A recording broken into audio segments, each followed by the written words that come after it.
I'm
live already, okay.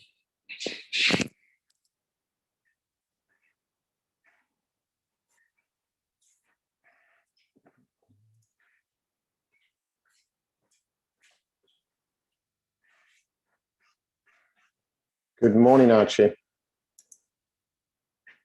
Good morning, Luca. Nice to see you again after the Yes. crypto hour this morning. I know. It's kind of like different because on Clubhouse you can you know you obviously you're not seen, so it's yes, yeah. It gives the anonymity. At least you can be in your birthday suit. Well, it doesn't really matter. Well, I have to say I was still in my pajamas. Exactly. 6 a.m. is an early time, isn't it? It is. Yeah, no, I'm really enjoying it though. It's good. I can't make every morning just because of other things that I need to do. But yeah, no, but it's good. Yeah, and thank you again for the ticket, Luca. That was really good. Did you listen to yesterday the education? I didn't, unfortunately not, because we're going away next week, so we have a lot of last minute things that we need to do. Yeah. So I haven't been able to listen. Yeah. But I will listen to the recording when I'm when I'm away on holiday, when I've got a little bit more time. Yes. On my hands. Yeah. In particular, I wanted to listen to Seth Godin. Oh, he's brilliant. I've got a few of his books, but just hearing him, getting his insights, on education, really good. And also, kind of Stephen Covey as well. Mm-hmm. His talk was excellent too. So no, it's very very good. Fantastic. I couldn't make it to your masterclass on Tuesday, Luca. Is there a recording of that available? Yes, I will. I haven't edited it yet because I've turned it into like a micro degree that would then make available. So yes, it will be available. It will be available as well. Yeah. But it might be a couple of weeks yet, because obviously I need to do a little bit of work on it, which I haven't got to do time to do right now. It will be available soon. Yeah. No, great. Well, I think you deserve a well-deserved holiday in the Isle of Wight. I know. It's It's kind of, I still don't feel confident enough really to go abroad and start going through airports and stuff. I'm the same, Luca. I was supposed to be going on a meditation retreat in California at the beginning of September, but it was actually postponed from last year. And even though it's going ahead, there's no guarantee that it will go ahead. And I've just decided to postpone it for another year until next year. So no, it makes sense. At the moment, there are too many variables that we still don't know how they're going to turn up. So we're staying close by, going by. We're just driving down, and it's going to be like a digital detox for a week.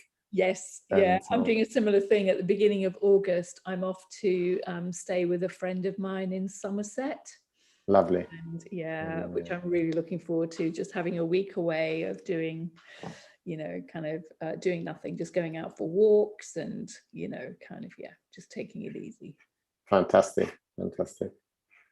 So we're just waiting a minute for Duncan. Good morning, team and Eileen.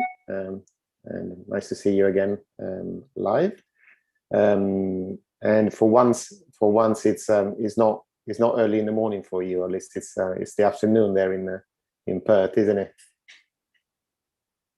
Can you hear us? You're muted, so I can't hear you. But anyway, we're just waiting a minute for Duncan to come on. Today, we haven't advertised this widely because of the education festival going on. So there's not going to be as many people on the call.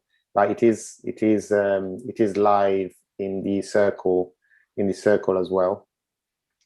So just in case, sometimes you can't find it on Zoom. You can also watch it on like YouTube live from the circle as well.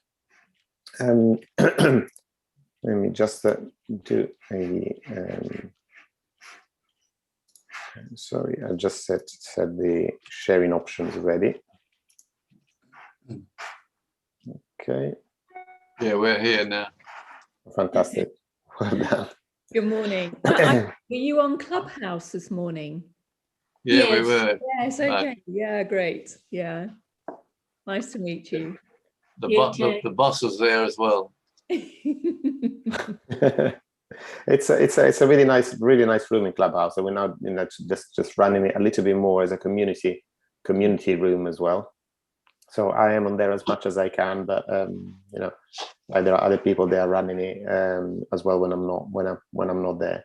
And Tim and Eileen will run it next week as well. And there are other people there running on different days of the week. So it's really nice. They're really nice. It's nice to see the people that are. We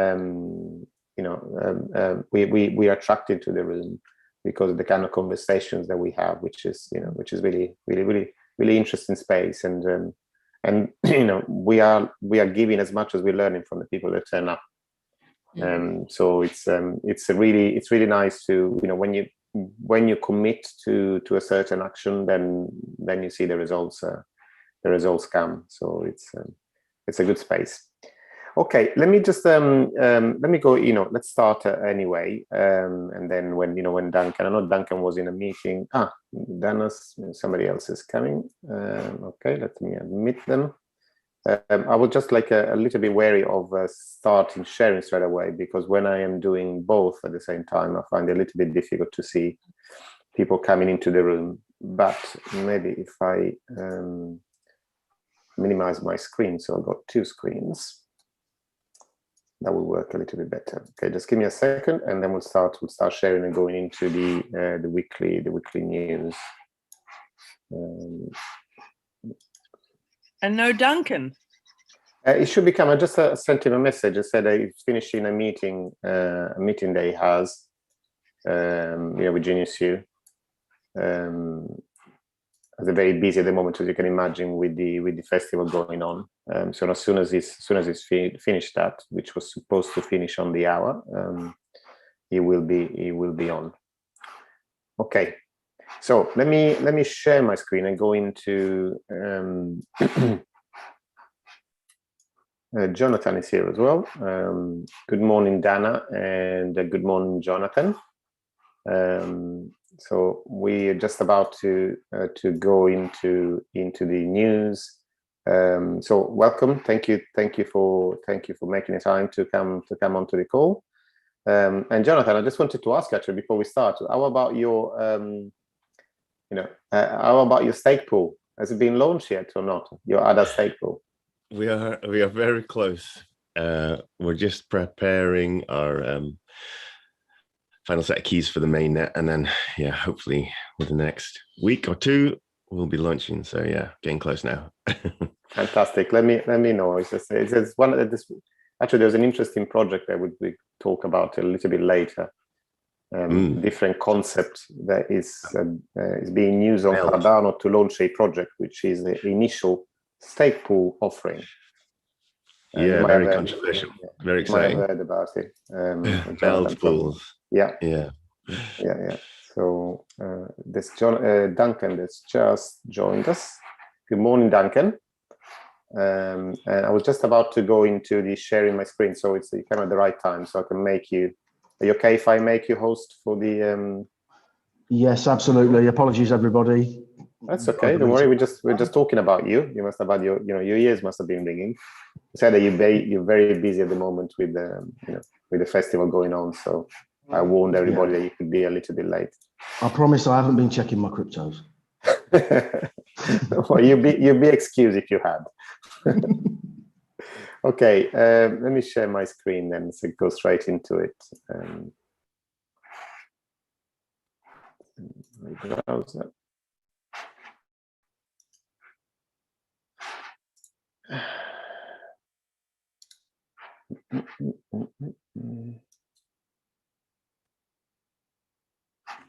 Okay, can you see my screen?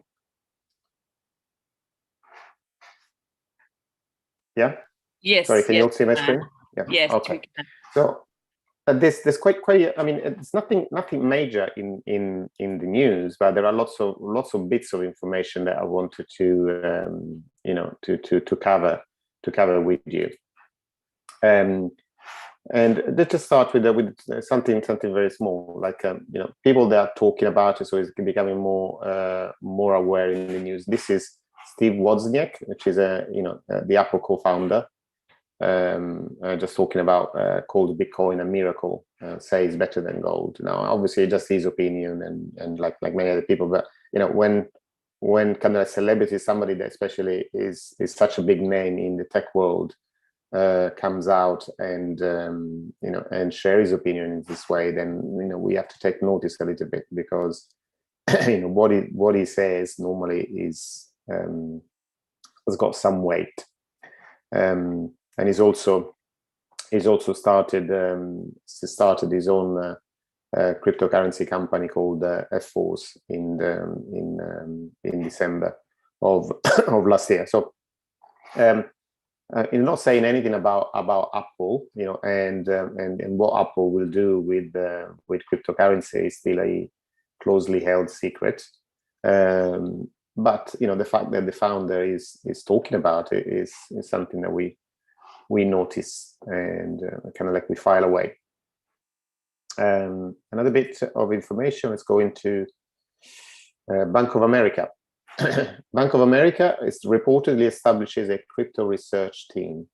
Now, why again are we talking about this? Why is it being noticed? Is because Bank of America has been one of the biggest critics of cryptocurrencies, and the same way as many other banks in the US is now kind of like changing their tack. So obviously they are getting a lot of demand for their customers, from their investors, to start being active in this sector, as we've seen with other banks, like Goldman Sachs, for example, and many others in the US that have used the approach of saying, if we can't beat them, join them. So they are trying now to appear like expert in the field of cryptocurrencies, and they're trying to offer services to the customers and investors to stop them going elsewhere. Because now, as you know, it's very easy to change to change your banking, easy to move your assets from one place to another. And in what has been slowly happening in the US, the legislation has been put in place and the infrastructure has been put in place so that banks can now offer cryptocurrency purchase and custody to their customers. And we talked about this last week in the Crypto Hour with the two different organizations that are combined to offer, I say, purchase and custody. So the banks don't have to offer those services directly, but they can use a service provider to the custody of cryptocurrency for their own customers. And also there was they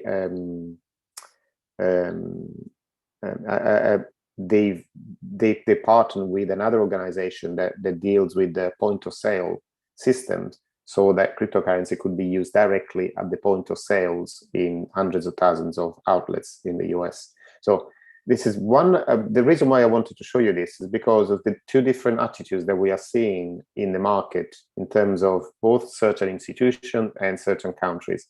Where the US is going all in to trying to appear as a crypto-friendly country, we here in the UK are going the other way.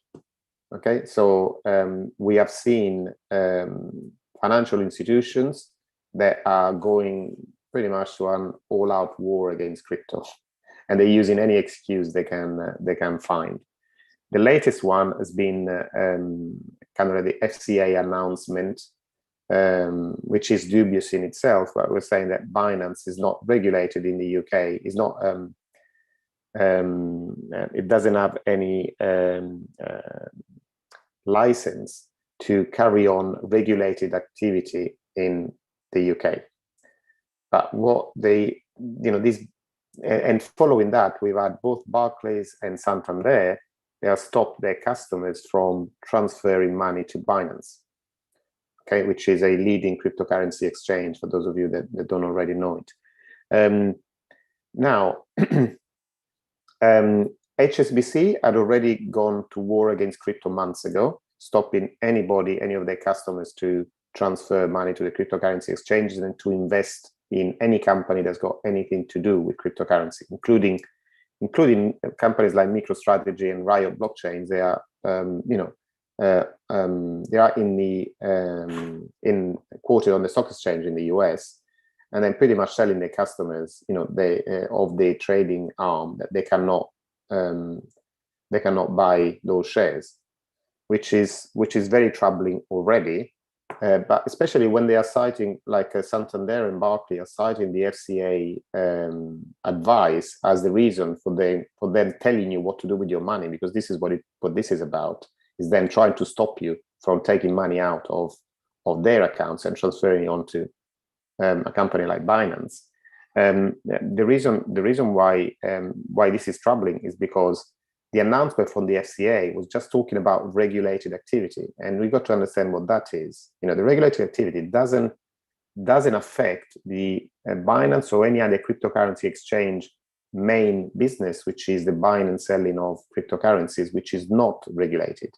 What is regulated is the trading in derivatives, cryptocurrency derivatives, which are banned in the UK. So it doesn't just affect Binance, but it affects all other cryptocurrency exchanges that operate in the UK.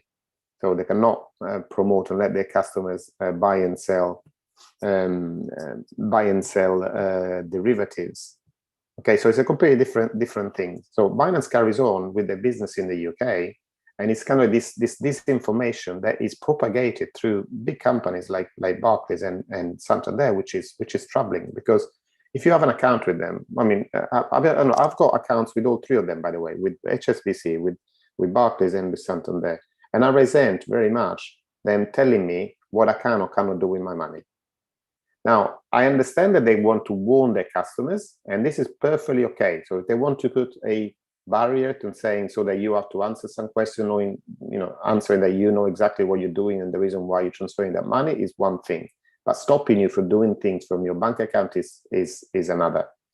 Okay, and I don't take it kindly, and I will be looking to move some of these accounts to different institutions.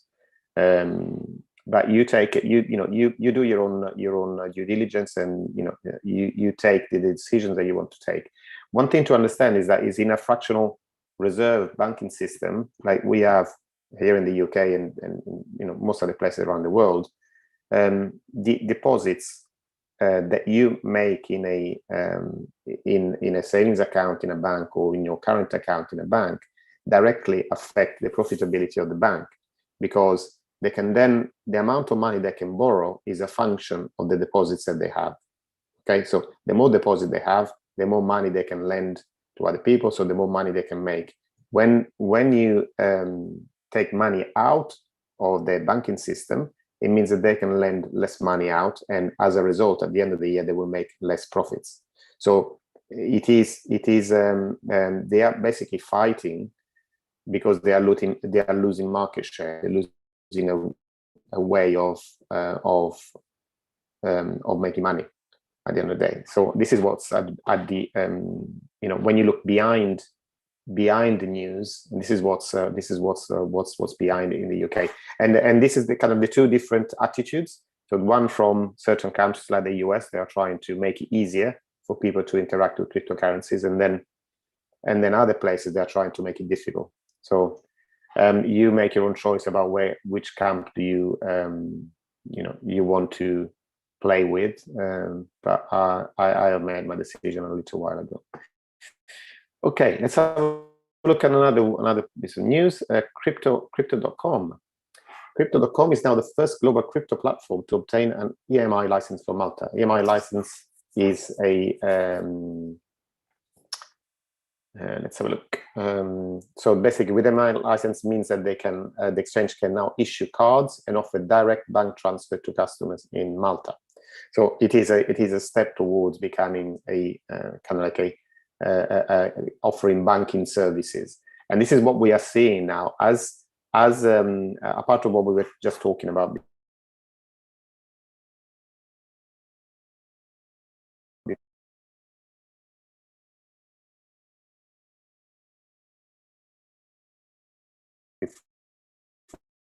before with the UK. We are seeing as there is regulating cryptocurrency services and cryptocurrency companies like Crypto.com, and we got the example in the UK of Kraken as well. They are trying to transform into banks and getting banking license, so that everything they do is more like above board, and they can compete with the financial institutions on a level playing field. So this is significant because Malta is part of the European Union, so that means that we're having this license. Crypto.com can operate in the European Union, as well in this way.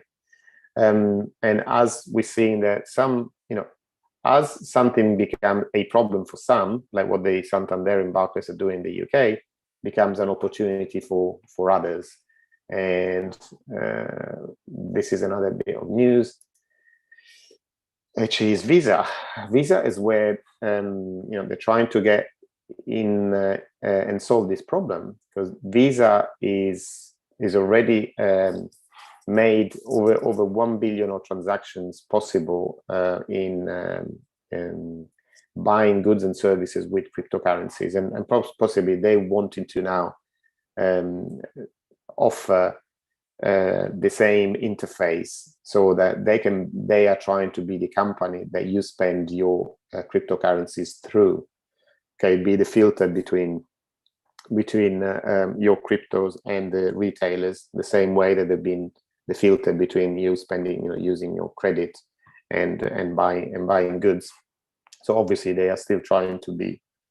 Again, they are threatened by this as much as anybody else, because they are an intermediary, and if we find a way of spending cryptocurrencies directly from your wallet directly with the retailer, they would be cut out of this. But at the moment, it is still important that because not many people have the cryptocurrencies interaction and capability, it's important that there are systems that offer this translation between the two worlds. Okay, and also by the way, as these things were announced in for Binance, and the fact that Binance couldn't use some of the banking networks to get people to put money on the system, they now at the same time have announced that you can put money on Binance with your card, and they cut down the fees, so they made it free to load money on your Binance account with your card. Okay, what else? So we talked about Santander already. This is another bit of news about Goldman Sachs. Goldman Sachs now, where before they were saying that crypto was a complete scam, now they are the expert in the crypto world.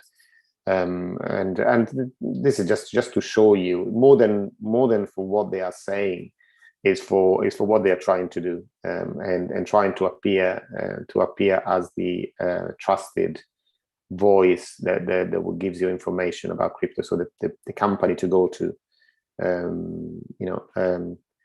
to get your crypto news. But what they are saying here is that it's something I wanted to discuss with you anyway, is about the Ethereum London upgrade, which is now being tested. I can see it. Let me show you here in this other one. So the Ethereum London upgrade is deployed to the final testnet, and is scheduled to go live on the main net on the August the 4th. Now, what that will create will change the way that the fees are calculated, introducing a base fee. But more important than that, there will be an amount of Ethereum that will be burnt with each block that is created. And that will make Ethereum because first of all, let me just go back one step. You know that Bitcoin has a maximum number of coins that will ever be in circulation, that's limited, in the code to 21 million. Okay, because of the way that the Bitcoins are created. Now, Ethereum doesn't have that cap, so there isn't a maximum number of Ethereum that can be created. But with this upgrade, and with this burning of the fees, with this upgrade, what will happen is that Ethereum will become a deflationary asset. Okay, so each year there's going to be a little bit less Ethereum in circulation than there was the year before. So you can only imagine what that can do to the price if we assume that the demand is still going to be there for Ethereum. Okay, so as we know that there are lots and lots of different apps and different interaction with Ethereum, from decentralized finance to especially with NFTs. Everybody wants to be on Ethereum, but with this upgrade, and also with the new scaling solutions that again are being delivered in the next few months, that means that Ethereum will become a better place to be in. Kind of be lower transaction fees, higher scalability, and also from the point of view of institutions, the fact that it will become a deflationary asset will make it a more attractive proposition for long-term investment, and as a store of value. Because one of the big advantages of Bitcoin, everybody could understand that there's only so many, and you can't print anymore. And now the same thing pretty much is going to be applied to Ethereum. Okay, but the big difference between Ethereum and Bitcoin is that Ethereum has a lot more use cases. So potentially the demand for Ethereum over time will grow. And many people think that Ethereum will surpass Bitcoin as market cap in time. So we'll see what when that happens. But this is important to notice that kind of the traditional finance are now seeing things in that way as well, saying that Ethereum may become the new store of value.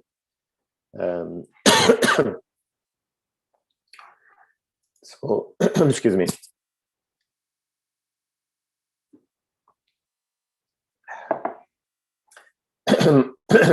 Okay, so I think we covered enough for kind of like for news to have a look at. I don't really, we can go into the price later if you want to, but maybe just show you this very quickly, and then we start with the questions. Let me just bring the chart, Bitcoin chart. Okay, and one of the things there is to be noticed is here in this chart I have got the Bollinger Bands, which are an indicator of volatility. We only just go into 50 minutes. Let me go into the daily chart. And I don't know how much you can see of this blue area here. But the Bollinger Bands can show when they are wider, though it means that there is a lot more volatility in the market, and at the moment they are very, very narrow. And every time we enter such a narrow band of volatility, it just means that the market is ready for a breakout. Now, this breakout can happen on the upside or can happen on the downside. What we are seeing on chain for Bitcoin in particular is that coins are being taken off exchanges. That means that they're going off the exchanges and into kind of a long-term storage. Because what you got to understand is that when you trade any cryptocurrency, you need to put it in a place first where you can be traded, and that's a cryptocurrency exchange. So what we tend to see is that when Bitcoin is ready to be sold, then all of a sudden coins will appear on the exchanges. And when it's taken away, is a signal that is being stored for away from the exchanges. So people are happy to keep it a little bit more long term. So we've been going sideways in Bitcoin for ever since the end of May. So for a couple of months now, and it is that everything is indicating that the Bitcoin have been accumulated again. There has been a net outflow of coins from exchanges this month, and this is kind of like it shows as well in the volatility reduction that we have seen. So we are ready for a movement, and now whatever conversation about that, not just yeah, it's a completely different conversation. But if you look at different models, and I'll show you one of these models that's been talked about a lot recently, the Wyckoff accumulation and distribution system. Let me make it bigger so you can see. Okay, so it's a quite a complicated system. Now it's easy when I say you got to take these things with a pinch of salt in a way, because it's easy to put things back, to put models back on the charts after something has happened. Is a little bit more difficult to predict this movement before they happen. But this is proved quite reliable during the drop. When we went down from 60 to 30, and at the moment it's kind of we're looking at the reverse of that model, which was which is in the kind of the accumulation phase now. So this is, if you believe this model, it means that we are following this, and this is where we are at the moment. So there should be another test of the kind of a 30,000 range, which we might see this weekend. And then, according to the model, the price should start going back up towards 40,000, and then kind of like go towards the historic highs later on in the summer. Say do your own research and do I don't use much technical analysis in cryptocurrency investing because the markets are still too small and they're too easy to be manipulated. But this is one of the models that has made the rounds, and has proved reliable on the downtrend. Now let's see if it's going to be reliable on the uptrend as well, if we enter in an uptrend, that is.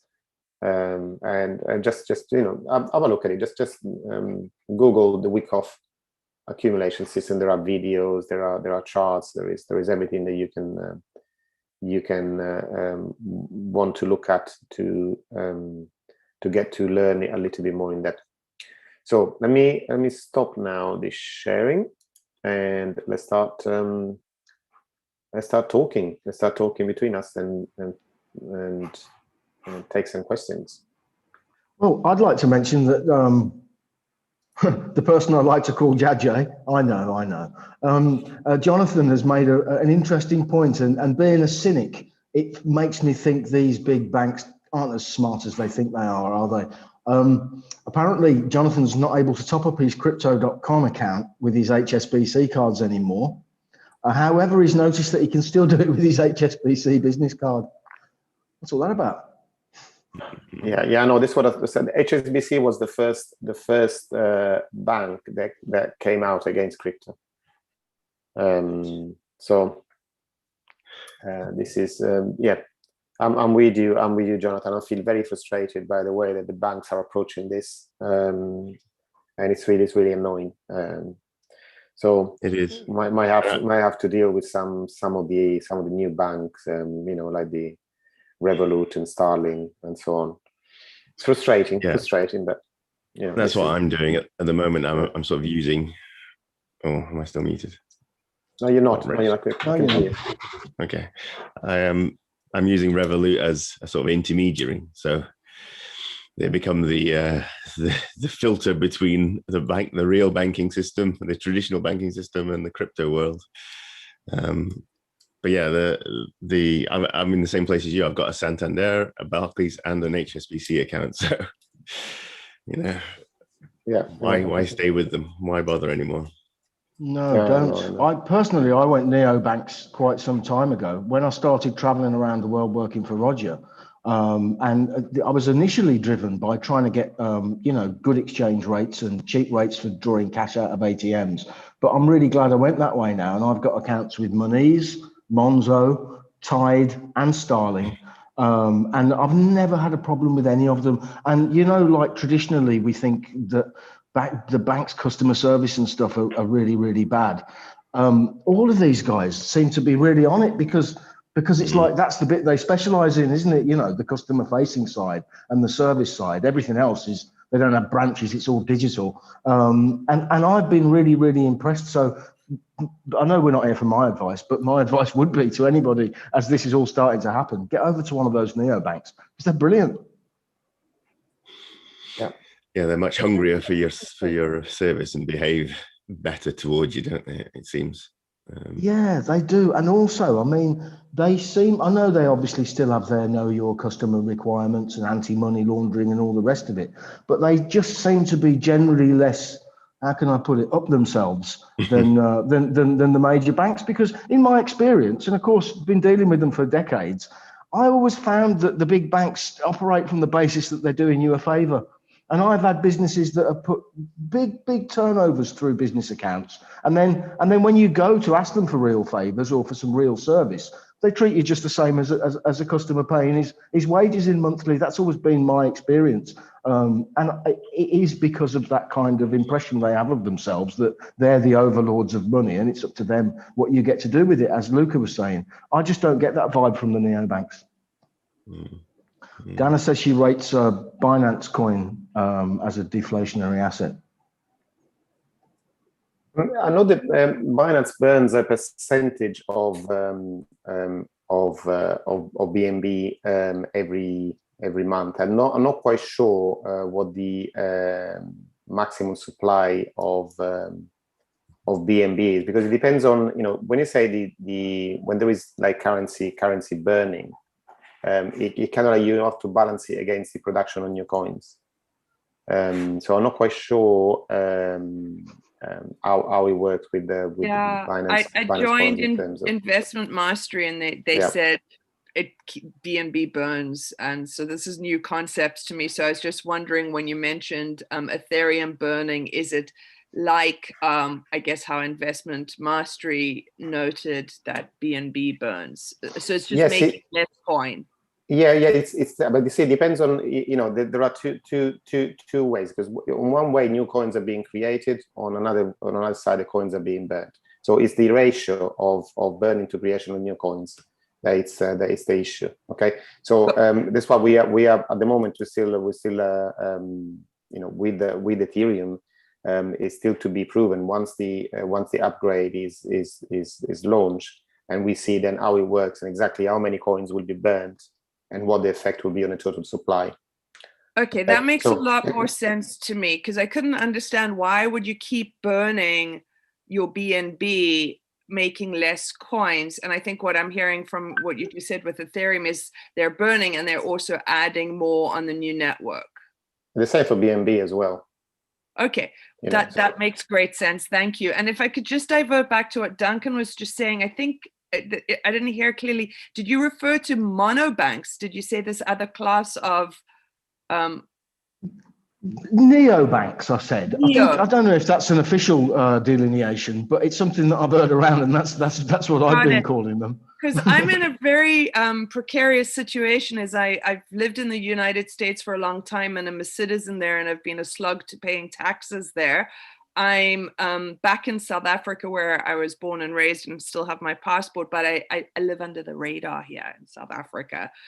So all my taxes happen in the US still, because I'm trying to achieve what Duncan possibly has achieved, which is not belonging to any entity.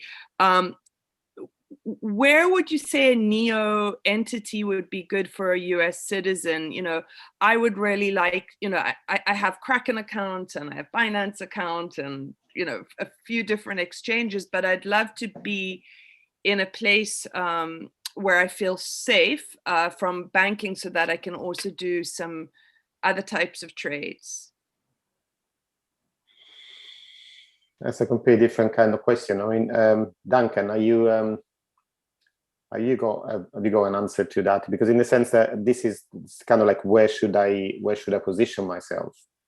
And if you can choose, I'd like to get away from Bank of America, so I'm just trying to figure out. You know, I know you guys are in the UK, so I don't know if there's an equivalent as you guys look at your neo banks, your neo safe spots, whether a new term for me, so I might be using it inappropriately. If there's something you know of that a person who pays the IRS in the US can go, because I can't join quite a few of the UK entities and exchanges because I'm not a European or UK citizen. Yeah, I mean, sorry. No, carry on, Duncan. As far as the banks are concerned, what I would say is that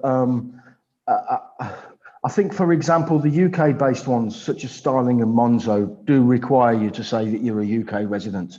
However, the great thing about a lot of these accounts is that you don't actually have to give address details to open them. You may be restricted. I think you can maybe only put like a couple of £1,000 through the account a month until you give them photo ID, but they don't require addresses and things like that. So I imagine, I don't know, I know the regulations are different, but I imagine there must be something similar in the States. And I know that there are also some banks that operate internationally like this. And what I can say to you is I've used Binance, I've used Coinbase and Kraken, and none of them have given me any problems with using those cards. So I know that doesn't really answer the question directly, but I'm sure you'll find something similar to what I use over there. And I can see you're asking the names. I'll just type them into the chat. Thank you. Thanks, and excuse my fragmented, I'm trying to wrap my head around this all, and I've just had so many different inputs from different countries, and I'm just, Pierre and I, who both are with Bank of America and would like to migrate. Hello, Pierre, nice to meet you. We're both looking for the same answer. So Pierre, as much as I dig, I ask you to dig, and maybe we'll have a solution in the coming weeks. I think maybe we're looking more at this as kind of like international banking. I think Revolut is a neobank. I like that phrase. That's very good, Duncan. And they are in, I think they're UK based, but they're in Singapore, certainly, Australia, and the US last year as well. So they may be a good start. And yeah, I've had lots of success with them. Great. Thank there you. are workarounds in as much as, for example, if you have somebody who's already buying cryptos and happy to purchase for you, somebody you trust. I don't know if Luca would recommend this, but it's something that I've done for friends of mine who can't get access to exchanges and things. Obviously, somebody can buy crypto for you and then send them to your wallet or your exchange. And as Luca will tell you on his courses, you don't actually have to provide ID and details like that to the exchanges unless you're actually uploading fiat currency. So you can kind of circumvent the banks in that way if you have an associate or a friend who's prepared to purchase on your behalf, and then you only deal in cryptos. Is that a bad idea, Luca? Or no, not at all. Not at all. It's actually something that that I advise when people don't want to to go through KYC. You can do it. Yeah, you can do it. Definitely, you can do it that way, because you don't. There is no KYC for transferring cryptos. So you can open a Binance account, Kraken account, whatever, without providing any KYC. As long as you don't, the KYC is only needed to to pay in and out currency. Okay. So if you're happy to keep it in crypto, you don't need to do any of that, and you can have as many accounts as you like, with Binance or Kraken or anything like that. It doesn't have to be, just because you got one doesn't mean that you can't open another one and transfer. That's very valuable. Thank you. It's bending the laws because we're in a quantum world. So, exactly. So with this reality, because I learned by paraphrasing, what I'm hearing is I have my account where I can do fiat currency on Kraken, on Coinbase Pro, but I can open additional accounts where I don't go through the KYC, and other people can put funds in there, and that way it's not trackable. Well, yes, it is. I mean, it is trackable in the sense that people will be able to see the transaction. I mean, unless you're doing a peer-to-peer transaction, obviously they'll see IRS trackable. Yeah, no, obviously it depends, or it depends where the funds are coming from. In a way, so because on the blockchain you can see that the wallet A is transferring money to wallet B, and this is all you can see. Now it depends now what data is attached with the actual people that make the transaction. So nobody will be able to see who's the owner of the wallet that you created, okay, but they might be able to see who the owner is of the wallet that's sending you stuff. So that's the thing. There's always a trace of it somewhere. I mean, I'm not breaking into servers or doing anything crazy. I'm just a person trying to live life. So good. This helps me kind of see the work throughs and the workflows. I appreciate the diversion here. Okay, no problem. Okay, sorry, I haven't read the old thread for questions. Any questions, Duncan, that come up? No, Jonathan's shared his affiliate connection for Revolut, which is quite useful actually. Mm-hmm. I haven't seen any other questions. I wonder if anybody else has got any points about this. I mean, it's big news, isn't it? Especially what you were talking about with HSBC and Binance. Luca, do you think that other banks are going to follow suit, or do you think that maybe some of them will be a bit more forward thinking? I mean, you pointed out that Bank of America are already sort of thinking along different lines and trying to stake their claim on some market share. It appears to me like there's a huge difference of attitude within the mainstream banking community. There is. I mean, I was, we talked about this before, and I always said that there is going to be a fight back, because we're talking about power network here. We're talking about the financial sector is where a lot of power is stored, and they won't let it go without a fight. So unless they find, at the moment, I think they're trying to find an in to this world to see, okay, how can we benefit from it? And so we see these different approaches. Like there are some banks and providers that are trying to be the go-between between people's money and crypto, and keep the customers at least that way. And this is what the banks are trying to do in the US, because at least they've got the most valuable thing that they have is their relationship with their customers. So if the customers trust them to access the crypto world, so they still have a reason for existing. Otherwise, what I can see like a big consolidation in the banking sector, where simply a lot of the small players will just disappear, because there are different ways that that things can be done. It's as simple as that. It's more efficient. You can, at the end of the day, we're not married to the banks that that they have our funds. We can move things easily now. There are no barriers. We don't have a paying in book as we used to be, like a saving book.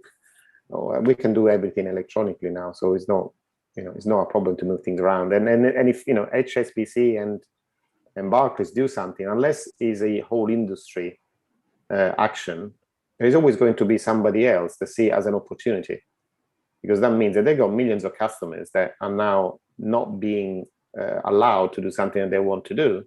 So somebody else is going to say, well, come and do it with us. So I don't see any long-term issue. It's just more of an annoyance than anything else. And right in the here and now, this might be a bit of a moot point, but do you feel that the way that the market is moving is having an influence on the bank's attitude? So just to kind of clarify, do you think that they are taking stock and maybe looking at things in a certain way because we've just had a big correction? And do you think that might be different if that hadn't have happened and we were now at 70 or maybe $80,000 Bitcoin and things would just keep on going up and up and up and up? Do you think that would maybe change their attitude or change the way that they're looking at approaching it? Do you think they would maybe have been faster as more and more money was going into cryptos? And do you think maybe they've taken stock now, or what's your opinion on it?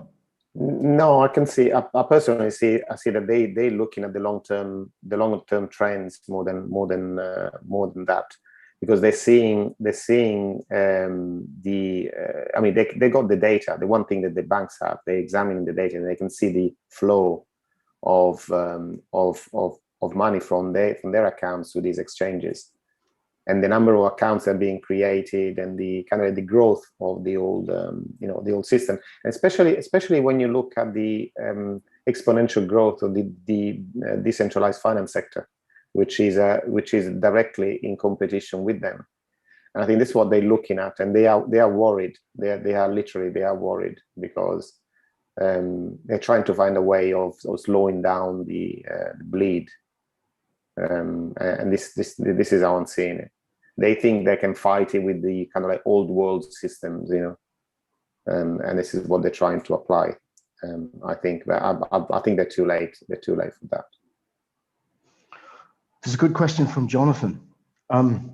Is Bitcoin the most deflationary crypto? Mostly, I understand from the limit on coin production and the fact that a lot of coins are permanently lost each year. Yeah, that's a different thing, because I say permanently. I mean, having said what is permanent, yes, it would take a lot of effort to find those addresses. But it is possible. It is possible to but it is. I mean, more than anything, Bitcoin is it being the first mover in any market has got that advantage. And it's easy to understand. I mean, I think Bitcoin's success is due to its simplicity as well. And it's something everybody can understand, that there's only 21, and you can hear this everywhere. There's only going to be ever 21 million of these, and it's the kind of the monetary policy makes it it's kind of clever with the halving every 4 years. It means that at the moment Bitcoin is inflationary, because there are about 1.5% of new coins in circulation every year. So there is a Bitcoin inflation, the same way that there is gold inflation, for example, because with gold being mined, and every year there is more gold than there was the year before. And it's a very similar. The inflation rate of gold and Bitcoin at the moment is very similar. But every 4 years, the mining rewards get halved, so the inflation rate goes down. So it's a diminishing inflation rate at Bitcoin. By that, it's not deflation. Bitcoin is not deflationary.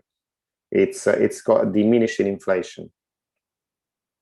Okay, and eventually, when the minor words become so small to be insignificant, then it will be stable. It won't be deflationary. Deflationary means that there is less of it. I mean, it could be deflationary if you by mentioning the coins that are being lost, but not in the monetary system itself. And what Ethereum is doing is it's making less coins into circulation. So that is a deflationary definition. There is less of it next year than there is now. Then obviously you're talking about loss of wallets, really, which means that there are coins that are not accessible anymore. But that can happen in any in any network, in any blockchain, not just Bitcoin. But yes. Question from Archie. Yeah, we already covered this, Archie. You weren't paying attention. We weren't paying attention. We already talked about this in another occasion. The difference between Ethereum and Ethereum Classic, and this is the same for many blockchains. Okay, and we're talking about here decentralized organizations, and when there is a large number of people trying to agree on something, a decision is made by the majority, and sometimes the minority is pissed off. And this is what happened with Ethereum in, I think it was 2016, where there was a big disagreement between the way to go, and Vitalik Buterin, the majority went one way, and the network split because some people didn't agree, and the Ethereum Classic is continued in the original chain from the inception of Ethereum. So they are saying that they are the real Ethereum, where the Ethereum actually made a split in the chain, and so made previous blocks made something that in the code shouldn't have been possible to do. Let's put it that way. So there was a difference of opinion, and they split, and each went their own way. But Ethereum Classic as the whole chain from the beginning of the Ethereum network, where the Ethereum as it is at the moment it just was born again in 2016. Let's put it that way. Okay. Any other questions? Wow. No more questions. Any points anybody would like to raise? We've only got a few minutes left. I know we all want to get onto that second day of the summit. So I'm saying that in case Roger watches the recording, Sure. No, of course. I wouldn't want to interfere with the summit. Oh. Yeah, I'd love to hear your thoughts on meld pool. Yeah, sure. I have a quick question. I believe the Hive Theta and Phil Filecoin, which I have some of, on Binance, we're doing an upgrade and a hard fork. And I kind of Googled what that meant. And do you have a simple answer of what an upgrade is? Is it like a split in stock? It depends. I haven't looked into the Filecoin upgrade, so I can't answer that. Unfortunately, maybe we can talk about it next week. I have no idea what it means. It really need to. It depends. They're all different depending on what they are trying to do. Jonathan, you want to talk about meld pool? Yeah, I know you mentioned it at the start about it being the first of its kind and an initial stake pool offering. And it's certainly ruffled a lot of feathers in the Cardano community, which I'm heavily involved in. But it's a very interesting model. You've been looking at it, have you? Yes, I've actually staked some of my coins in the meld pool. So because it started at the beginning of July, and I like the project, so I have started staking some. I mean, the way just to tell everybody how it works in Cardano. You have you will have your own Cardano wallet, which generally is called, if it's on your computer, called a Daedalus wallet. If you got the whole mainnet on your computer, and what you do, you can stake your coins without the coins ever leaving your wallet. So there's a big difference between staking your coins on a Cardano wallet or staking them on an exchange, because on an exchange, then your coins are on Binance or Kraken or somewhere else, and they're not under your control. Where on Cardano, you've got the coins in your wallet, and then you delegate the voting to a stake pool. And there are many different stake pools, and Jonathan has started to launch one himself. But the innovation is that Meld, which is kind of like an innovative kind of like banking app on Cardano, are doing what is called a stake pool offering. So they're not doing an ICO like many other projects, like launching their coins on an exchange, but they're saying, okay, to get our coins, you delegate your Cardano into our pool, and instead of getting ADA as a reward, you will get our Meld token as a reward. So and it is the same from so everybody has the same opportunity to get these tokens, and they are not what I was saying, there's not going to be some people that have got early access to the tokens, as there are in many ICOs, you know, and this is why they're using this function. But what actually was really interesting in Meld, and what they're trying to do is the concept that they're trying to launch of you know, getting loans using your collateral as crypto, and that the loans can be automatically repaid by them using your collateral in trading pools. You know, so the fees that are used by people that use your tokens will be used to pay back the capital. So you only ever pay the interest on your loan, and the capital gets paid back within 3 to 5 years. So it's a quite interesting concept, because then you can use your cryptos without incurring a tax charge, because it's a loan and there is no tax on loans, and then the capital will still be there. So you still have your coins. You don't have to sell them. So if they go up in value, they're still in your wallet, and eventually the fees will pay back the capital. It's a really interesting concept, and I really I'm following this project closely. Yeah, I was fascinated by this interview I just posted in the chat that he had, and he was talking about that genius smart contracts, and smart contracts are coming in a couple of months on Cardano, because they're not there yet, and that will bring the functionality that he was talking about, taking a loan out against your crypto, and then just a while later, end of the term, you haven't actually paid out for anything, but your debt's paid off. Seems like an amazing model to me. Completely transforms my mind of going to get a loan from someone. Yeah, and also kind of liquidizing your crypto gains, because a lot of people have got huge gains in your crypto account, but they don't want to sell them, because then it's a big tax, big tax to pay, and it would get them into a different, if they got a job or something like that, will get them into a higher bracket, and will get them to pay a huge amount of tax. So this is a way that you can get access to the funds generated by your cryptos without paying more tax. It does also, of course, that thing that if you sell your cryptos, you can't take part in any more gains, can you? However, I would have to say that the best case scenario that Jonathan has just presented, whereby you take a loan with your cryptos and then the gains on the cryptos will pay off your loan completely, almost sounds too good to be true. And they know what they say about things that sound too good to be true. No, this is not something, Duncan, is different. This is different. It's not the gains on your crypto that will repay your loan. It's the trading fees of people that use your collateral to trade.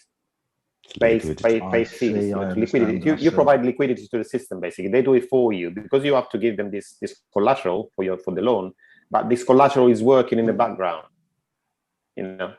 When normally your collateral, so it's not gains, it's not price gains, it's fees that you're accumulating. Exactly. Understood. So that's the innovation, because normally when you provide collateral, then you're not getting rewards, you're not getting staking rewards, because your money is collateral for your loan. But this is a way that you are using your loan and at the same time getting rewards. They're paying back your capital. Makes a lot of sense now. I think I need to watch that video. The final point, Dana asked, does anyone have an affiliate link for Cardano wallet? If she's understanding this correctly. You don't need an affiliate link. It's available on Cardano.org. You can download it. You can get the link there and download the Daedalus wallet. There's two wallets: Daedalus over Yoroi. Yoroi is the more lightweight version of it, and the Daedalus is the full version. So thanks for the massive question on the last minute, Pierre. We do have an hour for Crypto Hour, so if you could please make sure that you get your questions in with time to answer them. And unfortunately, I think we're going to have to save that one for next week.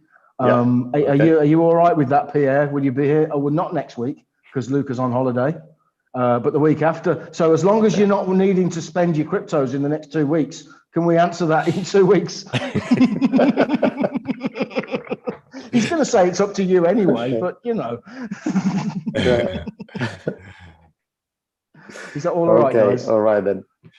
We're going to jump off and go over onto the summit. Otherwise, Roger's going to get upset with us all, isn't he? Oh yeah, just one thing. As I am a sponsor of the education festival, if anybody is interested in taking part of the micro school, I have got some discounted tickets for that. So send me a message. Let me just give you my email address.